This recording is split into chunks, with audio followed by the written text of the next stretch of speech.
Are you ready for your big check, your big rebate check of $600? First of all, we shouldn't be getting a check because we should be paying debt. But what we have to be careful of is this is Republicans pushing this. A little hush money goes a long way. That's what they're believing.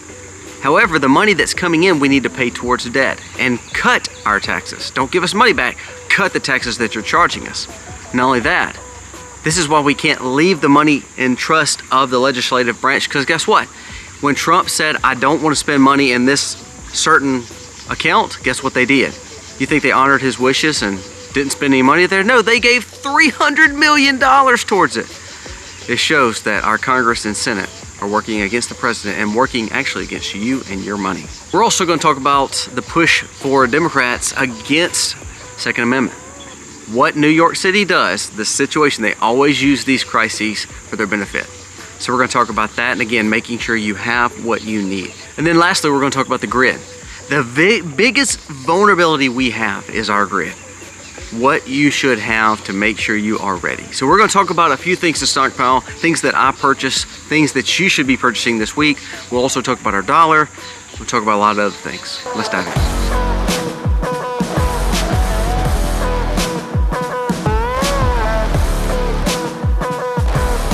Hey guys, welcome to our channel. Thank you so very much for being here. Remember, make sure you are subscribed. When you're subscribed, you're commenting, you're giving us a thumbs up. That puts into our algorithm and helps us, but ultimately it gets you entered into the analytics to where we can see and enter you into the giveaway. We do a giveaway each and every month, and we're going to be doing a giveaway in just a few days at the end of the month. So please make sure you are subscribed, you are commenting, and you're giving us a thumbs up. Also remember my other channel, Life with Colby Mack. We had a vlog go out yesterday. It was more of a how-to because we want to do things that helps benefit you, but at the same time today we have another vlog going out that deals with farming again, so you'll see some things going on our farm and how we choose to live sustainable and how we prep. So make sure you check those channels out. In my wife's channel, Life on the Farm, our goal is to show you how we do this life. Now let's jump into the stories of the day. You hear the storms are coming, so hopefully we'll beat the rain. First, let's talk about Congress.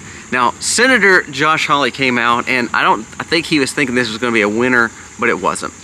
There's been a push for, if you remember Trump saying, well, if we're going to get all this money and we're going to give about $5,000 back to everybody. Well, I don't think that's a good idea just because of two things. First of all, we're in debt up to our eyeballs. That's kind of like us saying we're going to borrow money on another credit card to pay for this credit card, but ultimately we're still going to go buy something with the credit card too. It doesn't make sense. Now, I know everyone needs money, but remember, when the government gives our own money back to us, we should learn something. Instead of the government taking our money and giving it back to us in stipend, why don't they just not take our money? That makes more sense. So what Senator Hawley is saying is, look, we're not going to give you $5,000, we're just going to give you $600. What is $600? Now, I know that seems like a lot of money, but think about the things this went up. If you added all your grocery bills up over the last few months, I imagine you've seen a major increase in your cost. I imagine your cream cheese, your milk, everything has went up. Not just because of tariffs, it was speculation because of all the last 20, 30, 40 years of us spending. But what we've seen is $600 is not going to buy for that inflation that's kind of creeped up on you and the cost of goods that's creeped up on you probably over a month or two. So is it really money worth your while?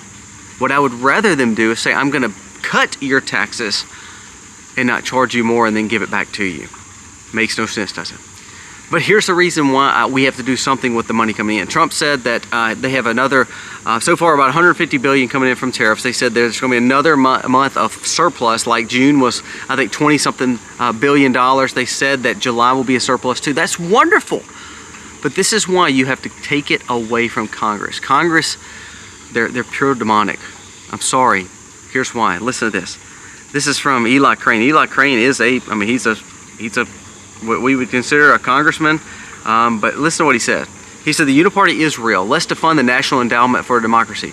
That's what was said. Trump wanted $0 for the National Endowment for Democracy. Now, if I told you we're going to support the National Endowment for Democracy, I bet you 90% of you couldn't tell you what the National Endowment for Democracy is, huh? See, that's how they get you. A lot of these different endowments, a lot of these different think tanks, a lot of these different nonprofits, a lot of these different 501(c)(3)s, a lot of these different things that the government gives to is just money laundering. I want you to listen to this. House Republicans quietly restored funding. Now, this is Republicans quietly restored funding for the National Endowment for Democracy. Donald Trump actually wanted $0 in the budget he permitted that he gave to them to say, look, there's no point in paying this National Endowment for Democracy. It's a bunch of forests. It gives to 95% of it goes to left-wing agenda items.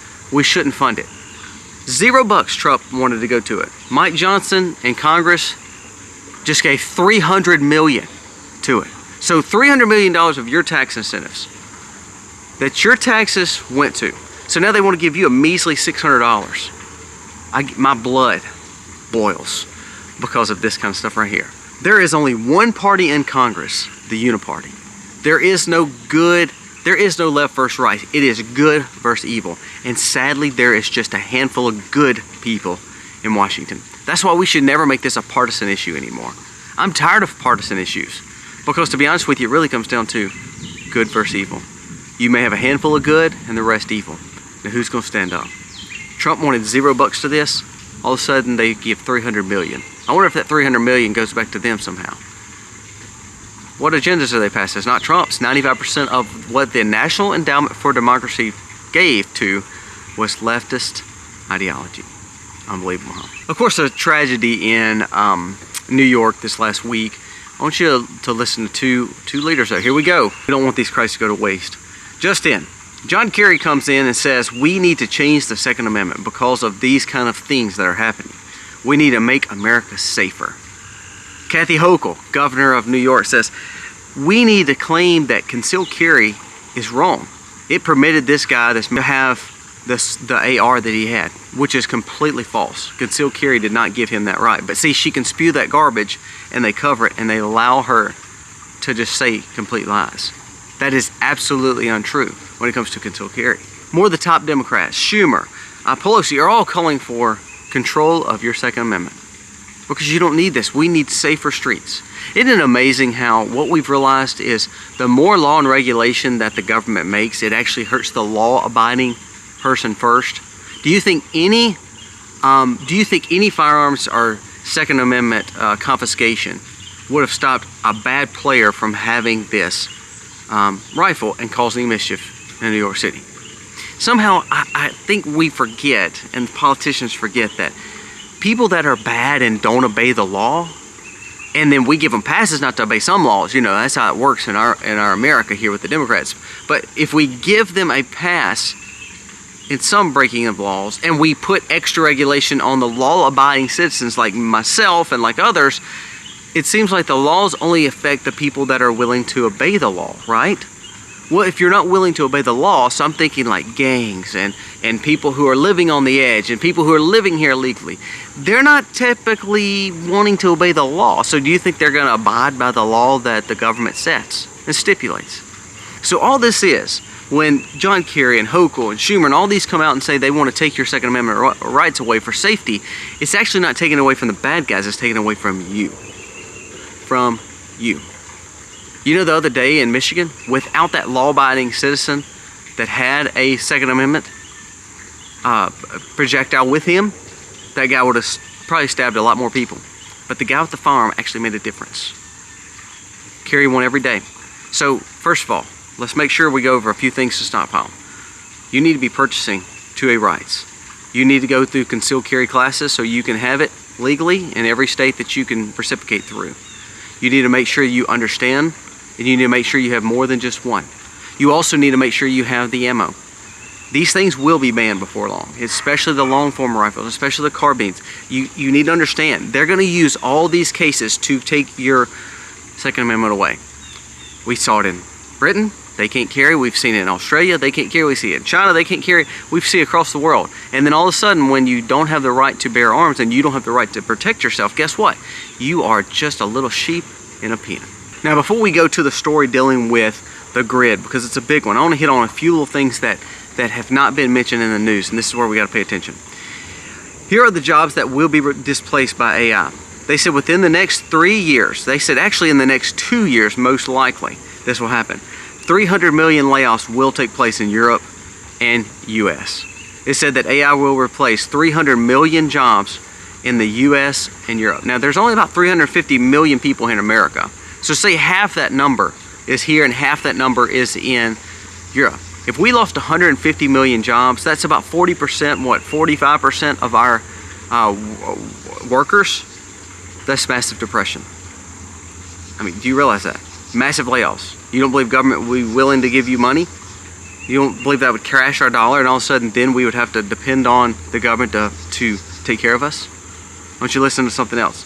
A new story that's just come out says digital banks are now the best safe haven. Now, what you don't realize when you hear, I want you to listen to this, they're called fintechs. When you hear the word fintechs or online banks, be very careful of that, because a lot of those fintechs are not actually quote-unquote banks. A lot of the online banks are not quote-unquote banks. So then you don't know if your money is actually safe. Now, do I believe that the banking system is not broken and bricks and mortar banks downtown is not doing the best in the world? Absolutely they're not. But be careful of these other banks because they have no assurance and no guidelines. Most fintechs, they say they're protecting your money, but it's all about trust because there's no insurance, there's no coverage a lot of times by the government. But now you have big players pushing you to financial institutions that are online only. What does that mean? How does that harm you? Well, guess what? That means you're putting all your money in a digitized form. They don't need you to bring your cash into the bank because there is no bank. Remember, there's no bricks and mortar. They want to save you money and give you money back. So what you do is you just take a picture of your check. So what you're doing is you're already getting to that system to where everything that you do is based on application, online, and not ever seeing a true bank to have tangible money anymore. They're making it normal. Now that leads me to the last story. 3 different articles from 3 different news sources, left, right, and center, all had one thing to say. The overlooked vulnerability that could crash America is its power grid. U.S. transformer wait times ballooned from 50 to 127 weeks, crippling grid resilience in the face of wild storms, and attacks. We have a tsunami.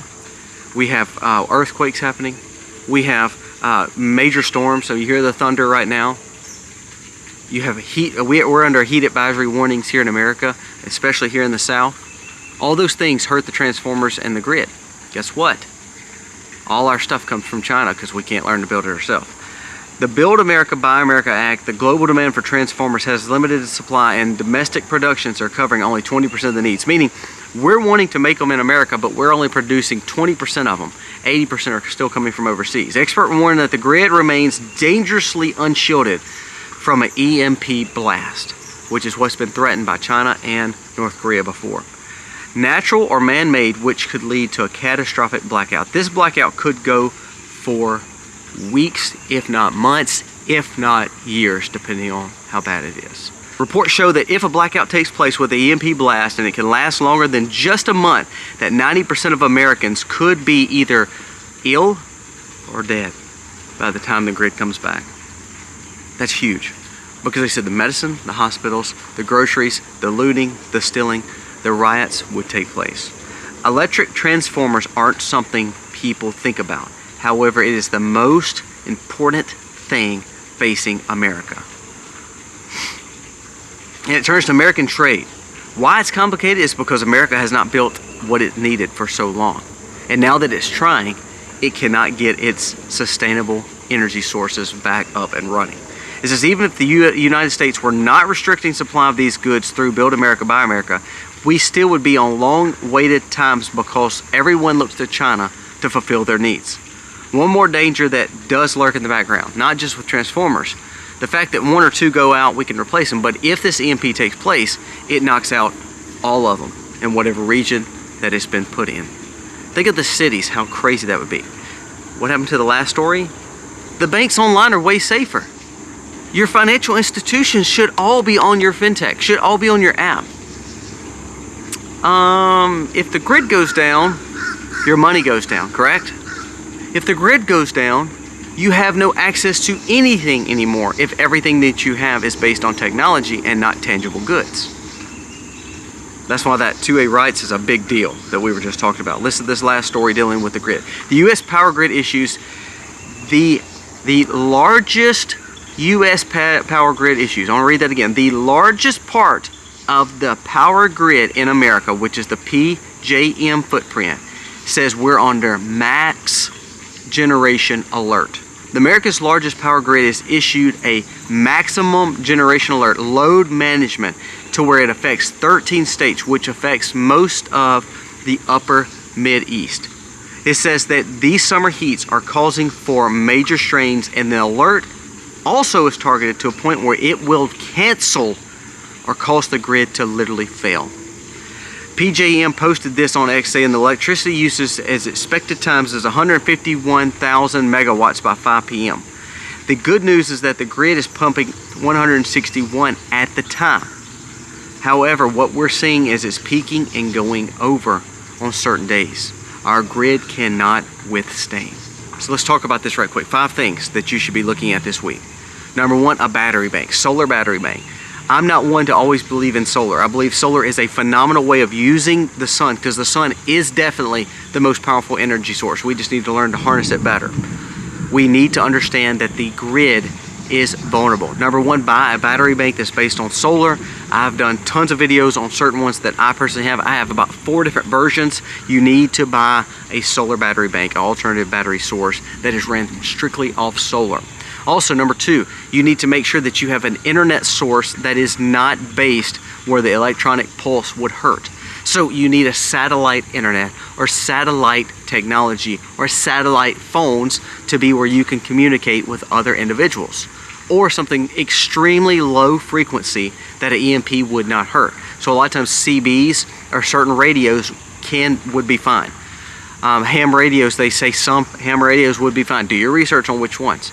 But have you thought about buying something like Starlink or another satellite internet that could at least get you by? Have you thought about buying a sat phone? Have you thought about buying sat pagers, which are satellite pagers where you can text to each other? This is a big deal. Communication's key during a blackout. Number 3, just like we talked about earlier, you have to defend what you have. 2A rights are so important. Make sure you're purchasing this, because if you have something and someone else wants it, they're coming. 90% of individuals will not live and could die within weeks if something like this took place. And there is literally 4 major players, 3 news articles, and then 2 of the biggest, largest grid operators in America saying this is a risk, and we don't have the supply to fix it. Number 4, fuels and other generators. So we have not only the solar battery banks, we also have a propane generator. We have gas generators, because there are certain things that we would need to run. There's refrigerators, there's things like that, frozen meats that we would want to run for a time and try to eat those as quick as possible. So number 4 would be having gas, propane, diesel, and some forms of another alternative energy source that is not just solar based. Because like we've had storms for the last 4 days. If you're under tsunami and heat waves and cloudiness and all that matters, you may not can actually access the solar generator. So therefore you may need another form of safety there. Also, the fuels can go to help move your vehicles around, get out of town if you needed to, bug in, bug out, whatever it may be. Fuels are so important. They're an energy source. Don't go without them. So we buy a lot of propane tanks. We have a big propane tank. We also buy a lot of gas, diesel, and kerosene, so we can always be ready. And number 5, this is the one that everybody seems to push against. Tangible goods. Cash, emergency medicine, food, ways to make food, and water. Those are things you have to have. They're so simple that a kindergarten, a 5-year-old could tell you those things probably. But the bottom line is you have to have cash, because you need to buy goods. Remember, cash or money, let's say money, is just a mode of exchange. So if money's no good and people don't want this paper, they want food. They want vices. They want other things that can help them. Barterable goods. Tangible goods are where we need to stay at. Quit listening to every pundit tell you to go to crypto, go to digitized forms of currency, go to all this stuff and put it all online because it's all going to be safe, and all of a sudden the grid goes down and you have nothing. So make sure you have some cash, some tangible goods, some barterable goods, some things that you can trade out. I have tons of lists on that. Emergency medicine is probably one of the absolute biggest things to have during this time, because when people go crazy, it's going to be for food, medicine, and water. And you've got to be able to protect those things and make sure you can protect your family. Emergency preparedness medicine is key. Wellness, Jace, whoever you want to use, there's links all in the description, but bottom line, you need to have it. Gold would be another great hold here, not to barter with, but to hold wealth during this time, because when and if everything comes back, gold is always going to be a threadbare currency for the world because it is globally recognized. Remember, sadly, an EMP is more regional than it is worldwide. So if an EMP happened, it would probably happen in a region based on a man-made event or a major national event. Bottom line is, other parts of the world will probably still keep going. If our grid goes down, that doesn't stop motor transportation and other things going on. It may hurt them, but ultimately India will still go, Africa will still go, and so forth, Europe, whoever. But the bottom line is you better have some form of wealth that can generate out of that, which would be things like physical gold.